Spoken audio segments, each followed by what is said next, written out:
Hello everyone, welcome to my channel Diaz blog.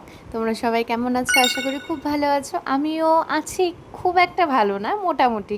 ওই যে বলেছিলাম বাড়ি থেকে আসার পর মনটা একটু খারাপ লাগে, তো হঠাৎ করে আজকে আমার হাজব্যান্ড বললো তো বাড়িতেই বসে আছো, চলো একটু মেলা থেকে ঘুরে আসি। তো এই দেখো, এটা হচ্ছে আমার পাশের ফ্ল্যাটের হচ্ছে জেঠিমা, যে ক্যামেরার সামনে আসতেই চাইছিল না, তাও আমি জোর করে ভিডিও একটা করেছি। আর সত্যি কথা বলতে খুবই ভালো, খুবই ভালো, ভীষণ ভালোবাসে আমাদের। তো যাই হোক, আমি জেঠিমা, আমাদের ছোট্ট সই আর আমার হাজব্যান্ড সবাই গিয়েছিলাম আজকে মেলাতে। আর যেহেতু রথ শেষ হয়নি, তাই জন্য কিন্তু মেলা আছে। আর আমরা যেই মেলায় যাচ্ছি সেটা হচ্ছে বাগবাজার, যে নাম শুনেছো আশা করি তোমরা, বাগবাজারের মেলা। তো যারা আমার ভিডিওটা কালিয়াগঞ্জ থেকে দেখছো তারা অবশ্যই ভিডিওটা অবশ্যই অবশ্যই দেখো। ভালো লাগলে অবশ্যই কিন্তু একটা কমেন্ট করে দিও। আর দেখো, আমরা কিন্তু মেট্রো স্টেশনে ওয়েট করছিলাম মেট্রোর জন্য, আর রীতিমধ্যে মেট্রো চলে আসলো। মেট্রোটা বেশ মোটামুটি অনেকটাই ভিড় ছিল। তো তারপরে আমরা নামলাম শ্যামবাজারে, শ্যামবাজার থেকে আমরা যাব অটো করে বাগবাজার। আর এই যে দেখো, আমরা এটা হচ্ছে বাগবাজারের শ্যামবাজার মোড়, যেটা এখান থেকে আমরা অটো ধরে বাগবাজারে যাব। আর এই যে দেখো মেলার কিন্তু টার্নিং, মানে এখান থেকে মেলা স্টার্ট, আর প্রচণ্ড ভিড় ছিল।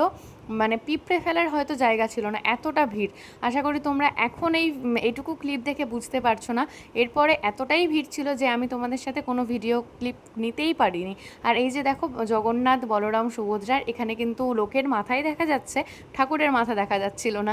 যাকে কোনো না কোনোভাবে আমি একটু ভিডিও করেছি, কারণ এতটা পরিমাণে ভিড় ছিল, সেই ভিডিও করার মতো আমার কোনো সুযোগই ছিল না, কোনোভাবেই আমি পারছিলাম না।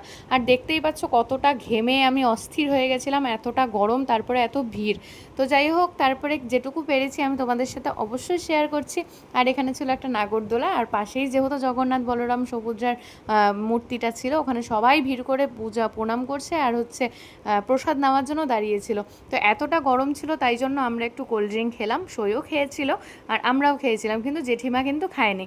তারপরে এখানে চোখে পড়লো যে ফুড কোর্ট আছে, মানে ওখানে ভ্যারাইটিস ধরনের খাওয়া, সব কিছু অ্যাভেলেবেল। চাইনিজ বলো, তারপরে chicken, mutton, chilli chicken, H and everything, সব রকমের খাবার কিন্তু এখানে অ্যাভেলেবেল ছিল। আর এই যে দেখো দোকানটা, এই দোকানটার মধ্যে সব রকমের, সব ধরনের জিনিস পাওয়া যাচ্ছিল। কিন্তু আমরা তো এইসব কিছু খাইনি, তো আমাদের জন্য নেওয়া হয়েছিল সুইট কর্ন, আমরা সুইট কর্নটাই খেয়েছিলাম। অ্যাকচুয়ালি কি, সুইট কর্ন, আমার কর্ন খুব একটা ভালো লাগতো না, কিন্তু যবে থেকে সুইট কর্নটা খেয়েছি আমার খুবই ভালো লাগে। আর আমারও ভালো, মানে সত্যি আমি খুব পছন্দ করি এখন, মানে মাঝে মধ্যে খেলে ভালোই লাগে। দেন আমরা মেলা থেকে বেরিয়ে গাড়ি বুক করেছিলাম, যেহেতু ওই সময় মেট্রো বন্ধ হয়ে গেছিলো, অনেকটাই রাত হয়ে গেছিলো, তাই জন্য আমরা একটু ওয়েট করছিলাম। তারপরে গাড়ি বুক করলাম, গাড়ি বুক করে গাড়িও চলে এসেছিলো, গাড়ি করে চলে আসলাম কিন্তু আমরা বাড়িতে। আর মেলা থেকে কি কি নিয়েছিলাম, আমি তো সেরকম কিছু নেইনি। আর কানের উপরে আমার, মানে ইয়াররিংসের উপরে আমার প্রচণ্ড ঝোঁক। এই দেখো, এই তিনটে কিন্তু ইয়াররিংস আমি নিয়েছি। বলো তো কমেন্ট করে যে কেমন হয়েছে। এই তোমাদের সব থেকে বেশি কোনটা ভালো লেগেছে আমাকে একটু অবশ্যই বলো। কিন্তু এসে দেখি যে এখানে খেলা হচ্ছে, আগের দিনও খেলা হচ্ছিল, আজকে ফাইনাল ম্যাচ ছিল। তো আমরা যেই টিমটার সাপোর্টে ছিলাম সেই টিমটাই কিন্তু ফাইনালে জিতেছিল, আর ওরা ট্রফি নিয়ে ছবি টবি তোলাতুলি করছিল। তো বাড়িতে এসে আমি আর রান্নাবাড়ি করিনি, তো আমার হাজব্যান্ড হচ্ছে বিরিয়ানি অর্ডার করেছিল, আমরা বিরিয়ানিটাই খেয়ে ঘুমিয়ে পড়েছিলাম। যাকে আজকের ব্লগটা এইটুকু অবধি, নেক্সট ব্লগে তোমাদের সাথে আবার দেখা হচ্ছে। সবাই খুব ভালো থেকো, সুস্থ থেকো, বাই।